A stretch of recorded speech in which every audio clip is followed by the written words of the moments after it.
fiber is going to be a part of the future. Until we can go faster than the speed of light, that's probably going to be an important part of our communications infrastructure. This is episode 219 of the Community Broadband Bits podcast from the Institute for Local Self-Reliance. I'm Lisa Gonzalez. This week, Chris took a trip outside the studio to visit St. Louis Park, Minnesota, where he could talk with Clint Pyers, the city's chief information officer.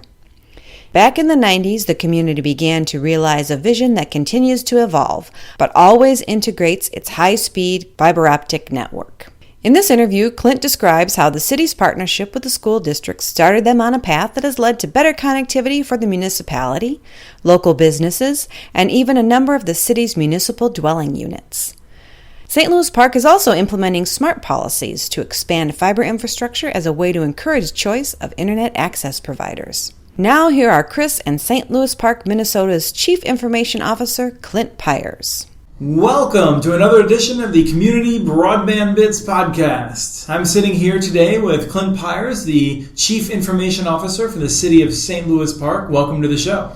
Thanks a lot, Chris. Good to be with you. Well, I love talking to people in Minnesota. We're right here, just a little outside Minneapolis. Why don't you tell us a little bit about St. Louis Park for people who, don't know where a New York Times columnist comes from.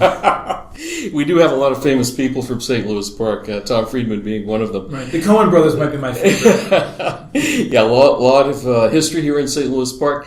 St. Louis Park is a community that is approaching about 48,000 people. We have 10 square miles roughly of land. We have about 41 or 42,000 people who come here to work every day in our 2,500 businesses. We have about 23,000 households. 40 to 45% of those are multiple dwelling units, which a lot of people don't realize. We border Minneapolis on the southwest, close to the chain of lakes, and so it's a great advantage for St. Louis Park. Location. Right, and St. Louis Park, it's not so much a suburb as it is. It's more like a city, right? I mean, yeah, we refer to it as micro-urban, I guess, is another way of looking at it, because we do have so many aspects of the city life here. So one of the things that I've long known about St. Louis Park is that you have some municipal fiber. Your schools are connected by publicly owned fiber. Like there's an interesting partnership. How did the city first get? You don't have a municipal utility, so how did you get involved with fiber? Right. This really goes back to a long-standing cooperative relationship between the city and the school district, St. Louis Park School District. As you know, we're separate units of government. We're one of the cities where our boundaries are almost coterminous, and for a long time, on a lot of different issues, including community education, sharing of athletic fields, the city and the schools district have worked together. Fiber is no different. So back in the 90s, the IT director at the school district, who is still there, Tom Marble and myself, and a group of people from LOGIS, which stands for Local Government Information Systems. It's a consortium of cities built around IT. We got together and we were actually envisioning the idea someday, back in the early 90s again, of being connected by fiber. At that time, of course, we were relying on the cable company and the telephone company, it's copper wire, to connect our buildings. And yet it seemed at that time that fiber was going to become more and more cost justifiable, and indeed it did. So the school district and the city, instead of building separate networks, fiber networks, planned out a joint network. And in the late 90s, the school district embarked on connecting their school buildings, and in 2004-2005, the city embarked on connecting its city buildings, in part over the same cable pathways as the school district had previously built. So we did not duplicate those, we just extended to the buildings we needed to. So we started connecting fire stations, our municipal garage, our nature center, our recreation center, those kinds of buildings, city hall and police, of course. By the end of 2004, we basically had a joint fiber network. City and school district work together. We cooperate on maintenance. We have one locate service. And so we have that long tradition, again, of cooperation between the schools and the city. And over time, we continue to add fiber to the city network. The school district was pretty much done at that point once their buildings were finished. But our city council said it really makes sense whenever we reconstruct a street and the ground is open to at least put in fiber conduit, even if we don't put fiber itself. And so we've taken that approach since about 2006. And is that true of every street, more or less? Is it a case-by-case basis? I mean, like if you're like in a purely residential neighborhood, is it still done there? It is still done there. The only places we don't do it are the places where we already have the fiber conduit. And the idea in the city council's mind, and what I've tried to promote, is that we don't know when and we don't know who's going to use it, but we really believe fiber is going to be a part of the future. Until we can go faster than the speed of light, that's probably going to be an important part of our communications infrastructure. So again, it could be the city that uses that to connect buildings. It could be a private vendor that comes in and says, hey, we're interested in leasing some of that fiber infrastructure that you have, and we're willing to pay you for that. But the point is, there's no real reason for people to duplicate that. And if the infrastructure exists, why not lease it? It's kind of like turning, looking back in the old days, and we said, we ought to put roads everywhere, because along roads come economic activity and economic development. We're really seeing the same thing in the 21st century. Our digital future is really our economic future as well. And so maybe fiber is really becoming the roads of the 21st century. Right. Well, and it's interesting because you said it's a little different from when you might be leasing lines. Mm-hmm. In the Twin Cities, I'm an avid bicyclist, which means I almost always bike west. There's a few places I can go east, north, and south, but this county has the best bike trails in the metro.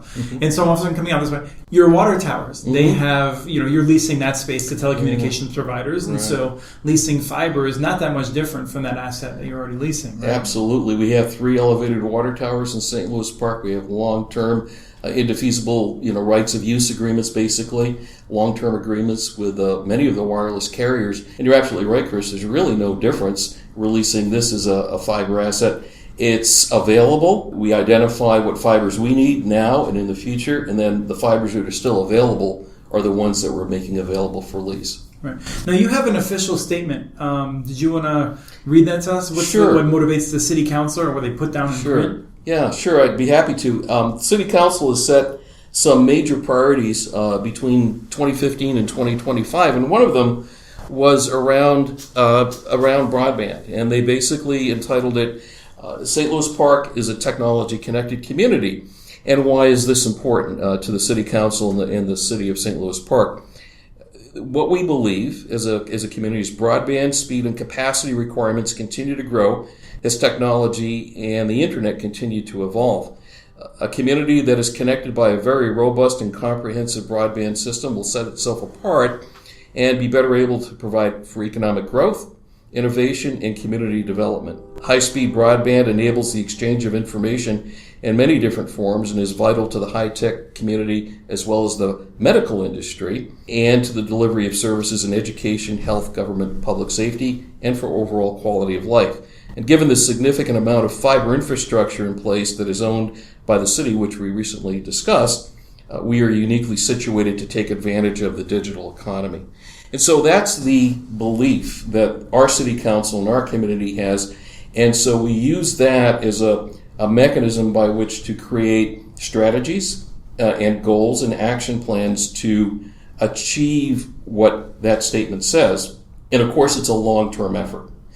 But really, at the base of it, it's around community development. We don't do technology or fiber for the sake of technology and fiber. It's for some larger goal.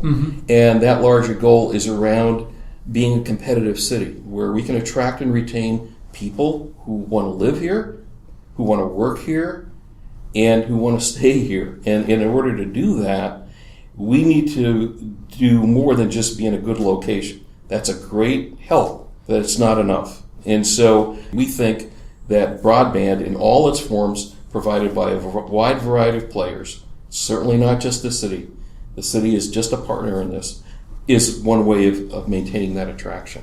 One of the things that I've heard from other Minnesota local governments, St. Paul, Ramsey County, where I've had some of these discussions, is some pushback. They'll say, even though conduit doesn't cost a lot of money, and we agree that we'd like to be that kind of community where you just read that statement, they believe that the high-tech jobs, that it's important to figure out ways of attracting them. They'll say things like, even though it doesn't cost a lot to put conduit in, that's money that we could spend elsewhere where we know we're going to get a return on it, whereas conduit is an uncertain return. Has that come up at all here in St. Louis Park? It is really not, because I believe in part our city council sees the future benefit of high-speed communication, and that one of the things that we have found over time is that when the opportunities come along, we need to be ready. One of the things that we're going to talk about a little bit later is, I think, and maybe right now, is this leasing arrangement that we have for fiber. Whatever success we've had in leasing fiber, and we've just started, and we have a few agreements signed now. It's because we had the conduit ready, where we had the fiber strands available. We had interested players. Not everybody's interested, by the way, in the private sector in leasing from government. Right. There's a number of very large firms that have cast. They have no interest. They have none whatsoever. And you have a template agreement ready to sign. Our city council directed me and other staff members to put together basically an agreement template that we can use whenever an opportunity comes along in a company, and frankly, they've been small companies so far, want to lease from us. They can sign a short-term lease agreement, or they can sign an indefeasible right of use agreement, an IRU, and it's there and it's ready. And for our listeners, I think there's a difference between if you're willing to commit to 20 years, right? I mean, that's the IRU approach. Correct. And it's similar to the approach that is taken, for example, the water towers that we discussed earlier with the wireless carriers. I understand they've got a big investment. They want to have an assurance that they're going to have the ability to use that asset for a long time. So that readiness is critical. It's absolutely critical. And we're seeing the results of that now as we've built out our fiber network over time by putting conduit in the ground, or MnDOT might be coming along Highway 7 and they're putting in fiber for their their traffic management system. We put in fiber right along with them. It doesn't cost us very much, and we have it available. And we are now to the point where we have about 50 miles of fiber between the school district and the city in St. Louis Park. We're only 10 square miles, and we're about 120 miles of streets. Well, we're approaching, about 45% of those streets having fiber on them. And now, when a small company wants to come in and maybe connect up one of their customers, there's a good likelihood that we're going to have fiber close by. And are they generally looking for a business customer, a residential customer, a mix? It's been primarily, to this point, a business customer that they're trying to serve. Over time, we believe that fiber to the premise is really going to take off. That, yes, there was a time when copper was king, and there was a time when coax was king, and we really believe that fiber is going to be the next king, right, or queen. Well, I want to come back. I have a couple of quick questions, but I wanted to raise something. I mean, it's interesting to me. Your community remains very bullish on this, despite a significant hiccup in the history, which was, a lot of cities either went down the Wi-Fi path themselves or with partners. Yes. You guys attempted to do a solar-powered Wi-Fi project that didn't end well. Correct. But you didn't give up. You learned from it. I mean, is that what I'm to understand? Yeah. It was an interesting experience, obviously, to go down that path, and a lot of cities did. And it was unfortunate that our provider at that time was not able to deliver on that system. And I remember very clearly in the aftermath of that going to coffee shops here in St. Louis Park, and I'd be recognized. And I think the thing that really struck me was people coming up to me and saying, "Aren't you the Wi-Fi guy?" And of course, I'm getting ready. No, I'm the guy that's saving our city millions of dollars from having, because we have smart telecommunications policies and we're not leasing for our schools and everything. Right. And I'm going, well, that project didn't go so well. And they said, yeah, it didn't go so well. The residents are saying, it's too bad that the company didn't get that done. And their next question to me was, what are you going to try next? And when are you going to do it? Because we're still interested in having competition and choice. And that's part of what our community is telling us, is that City Council, get us competition and get us choice. The worst thing in the world is to have no choice, right? We get backed into a corner. And so the City Council has continued that policy and saying, okay, the Wi-Fi project didn't work out. After the lawsuit was done, it cost us about $250,000. In the big picture, it was worth it. And one of the things that we got as a result of that lawsuit was some excess fiber that was built by the provider, added to our network. And we're not looking at being the ISP in the future. We are saying that we could be a provider of some of the infrastructure, though. And cities do pretty well at infrastructure. Well, let me ask you then, so we have a situation, back to the leasing of the fiber, where you have a company A comes in and connects a bank, and next to the bank maybe is another business. Is the conduit near that? Do you have extra conduit? I mean, how do you make sure that you're not you don't run out of it really quickly? It's a good question. There are two things.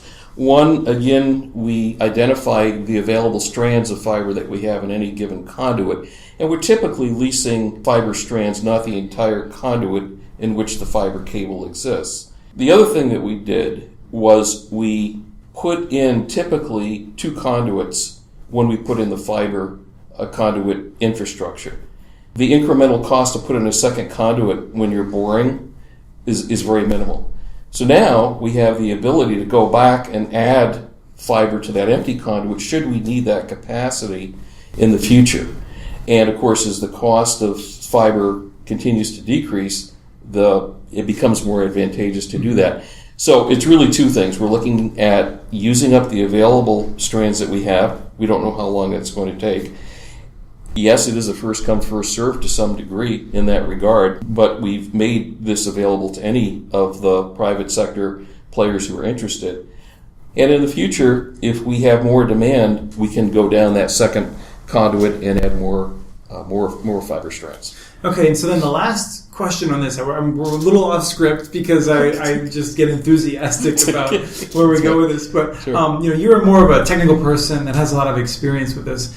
You said we just put fiber in the ground or conduit in the ground when we can. How do you make sure that the conduit is broken, or that you have not broken in the sense of not working, but that you can get out of it where you need to? If you want to connect an apartment building in the middle of a block, how do you make sure that someone doesn't have to go to a handhold half a mile away, come out, and then run it all the way back? Sure. You're trying to put the handholds, the access points, at strategic locations.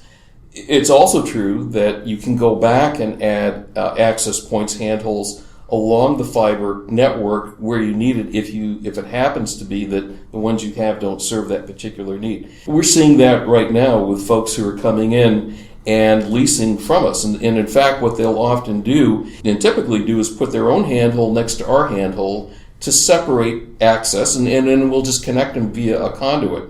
So that allows them to lease fiber strands from us, but then use their own handholds to go to the customers that they need to go to. Excellent. Let's talk about these agreements, because you mentioned that you didn't want to be caught flat-footed when someone is coming up.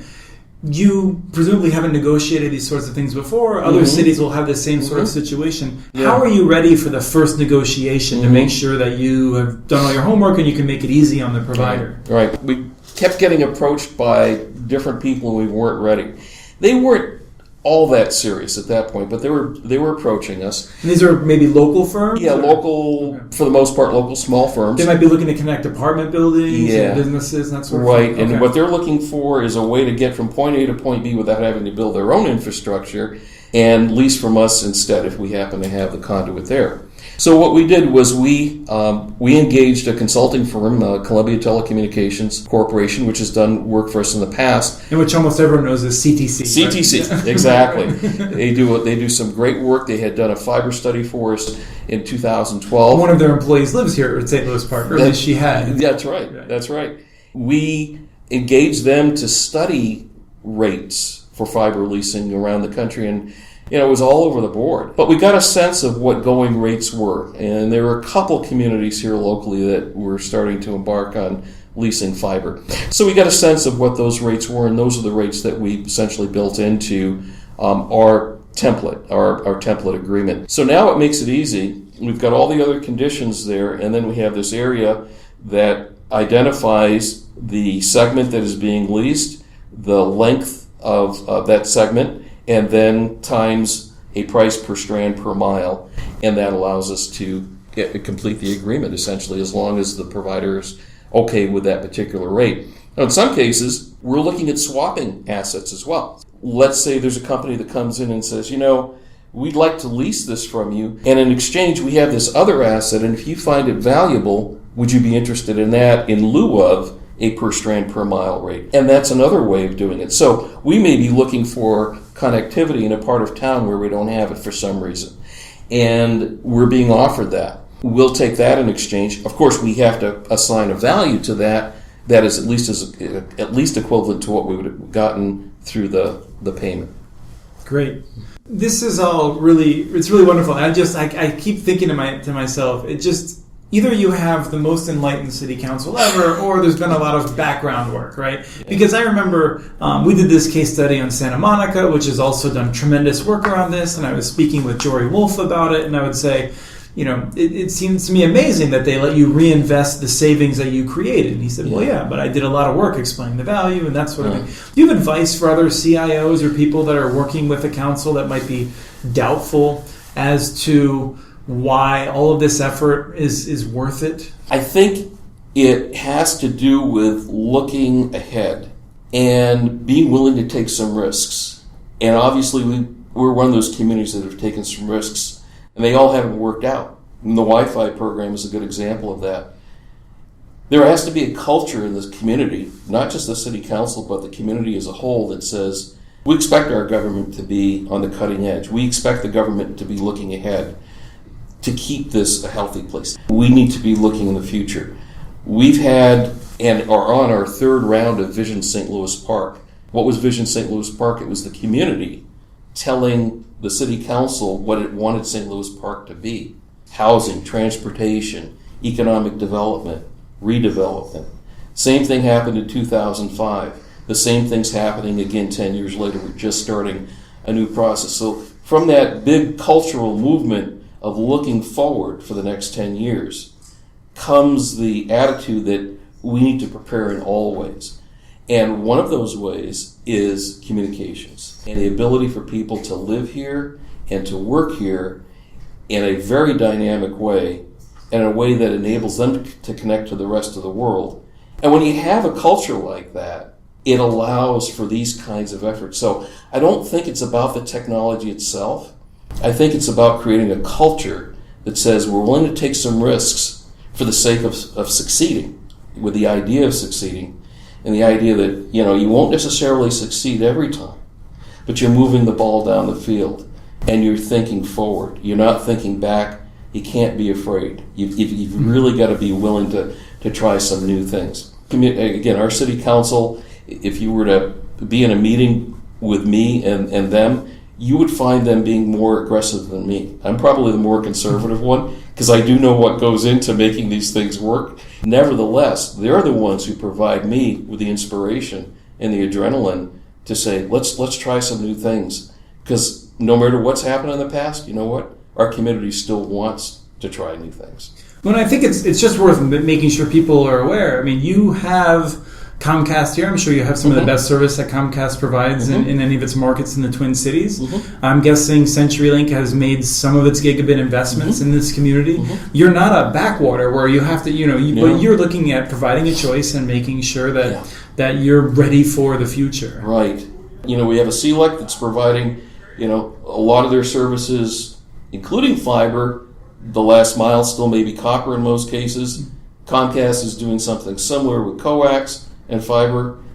And what we're looking at now is, what is that next wave? And many of us, including myself, believe fiber directly and completely to the premise is part of that next wave. So it's not to the exclusion of the others.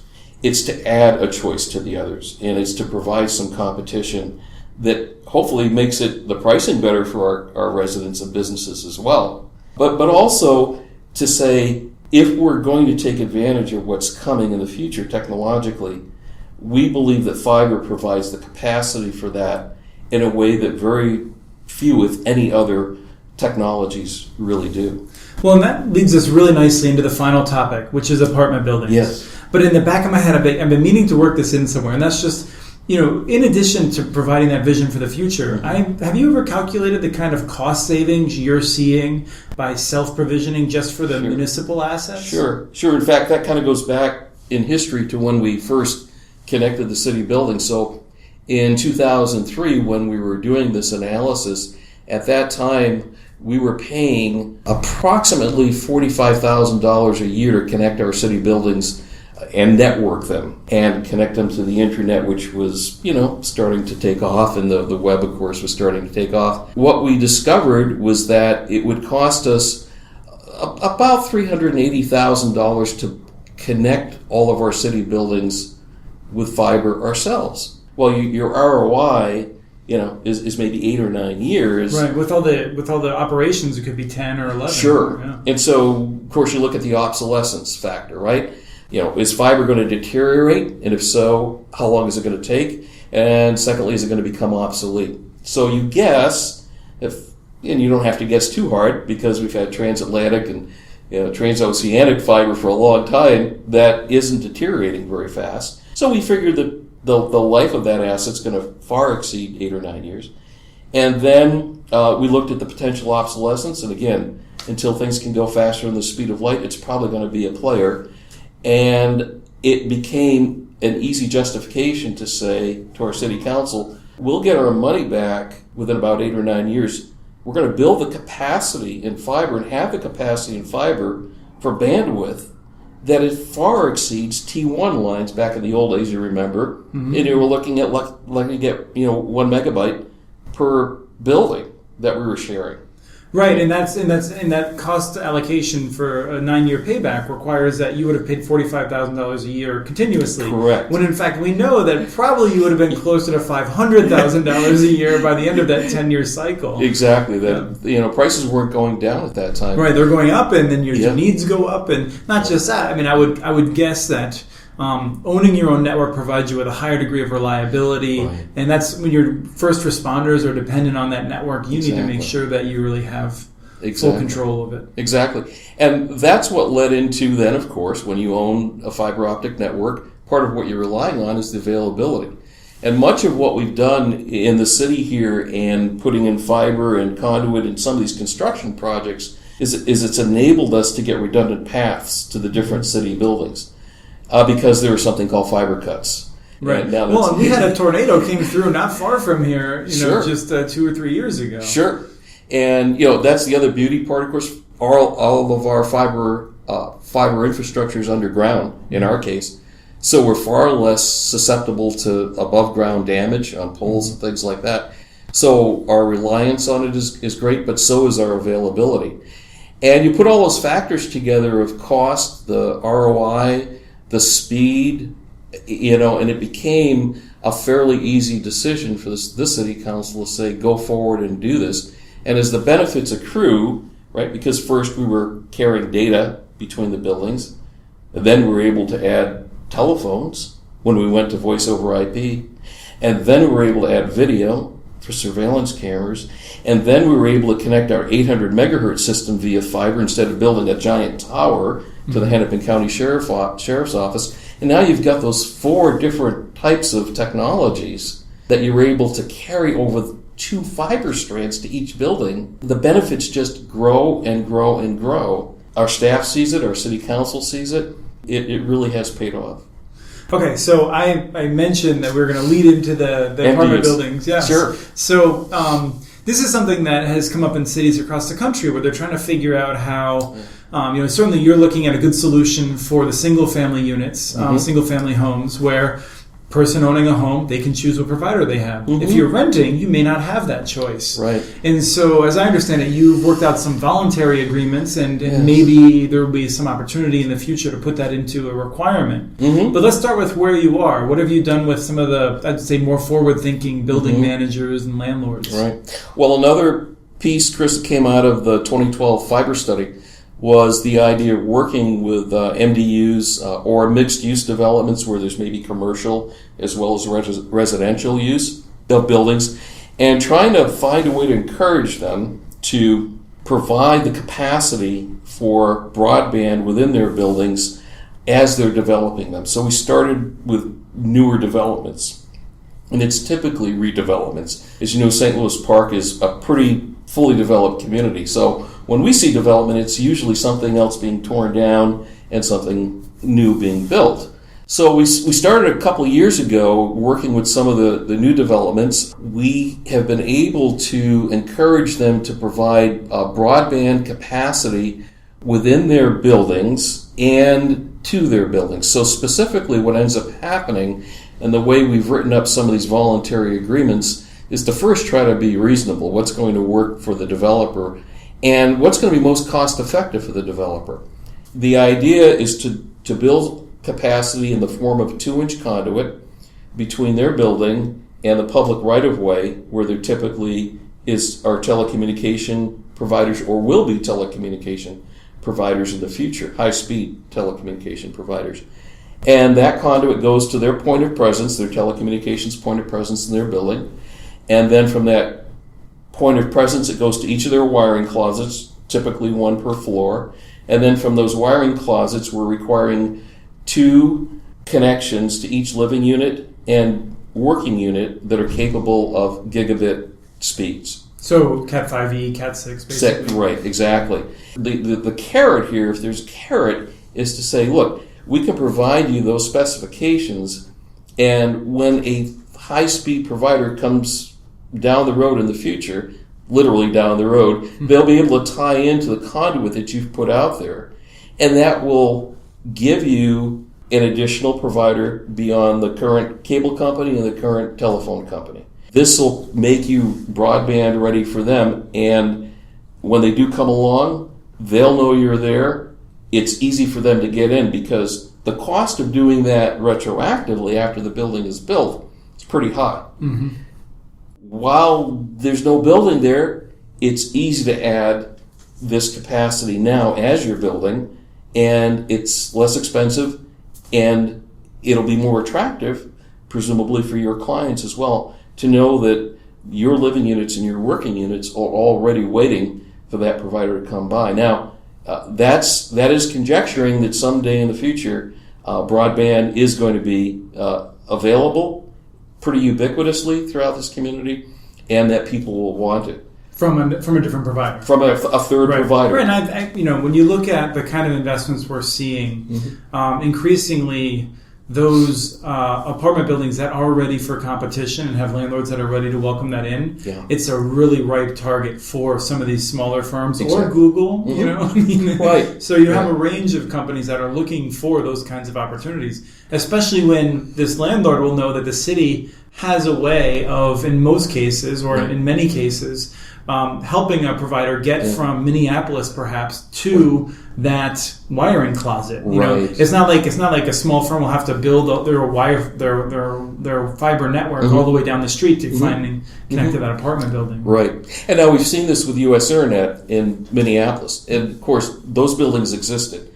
So U.S. Internet has to do, for example, a lot more work to get into a multiple dwelling unit or an MDU. We're trying to make it ready for a player like USI or somebody else to come in and more easily get in there. We have And sorry, I was just, for people who aren't aware, Google bought this company WebPass, which is doing this in 5 major cities, and I think it woke up a number of people in the media to this model of just focusing on apartment buildings. And there are providers all across the Twin Cities. There's probably at least 3 or 4 that specialize only in apartment buildings. So you have those sorts of players that are interested. This isn't very speculative, is what I'm trying to say. Right, it's happening, absolutely.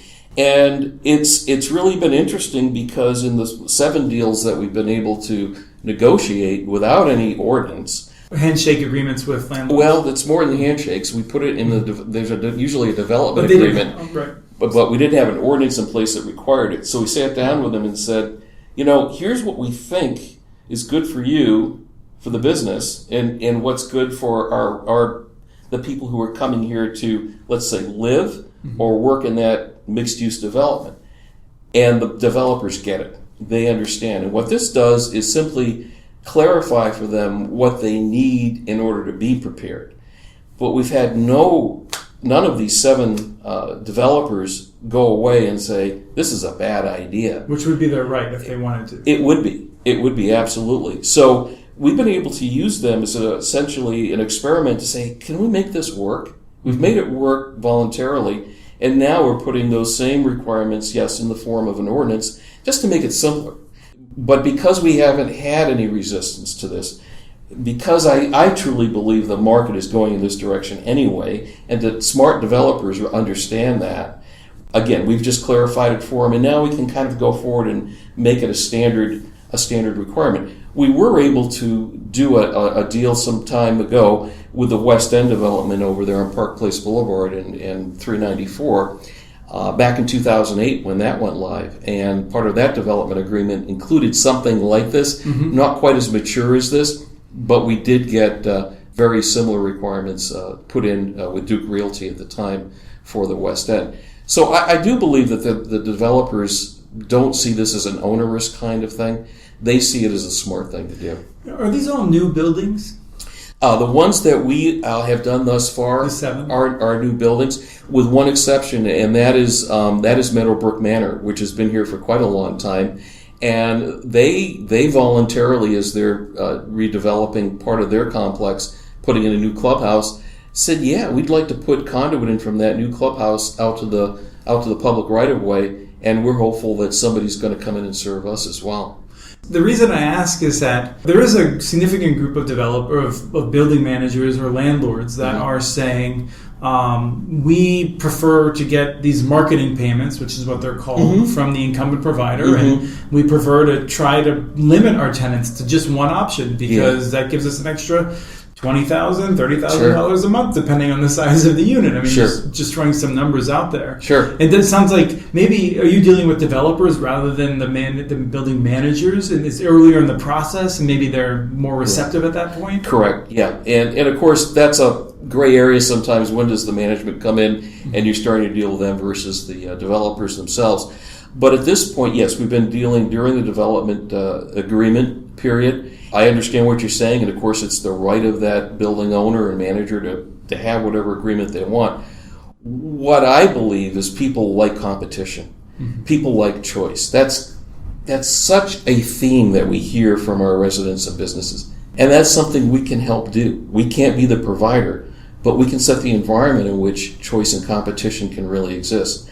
It does occur that some building managers do that, and I believe that they will hear from their tenants, be they residents or businesses, I've heard about this other provider out there.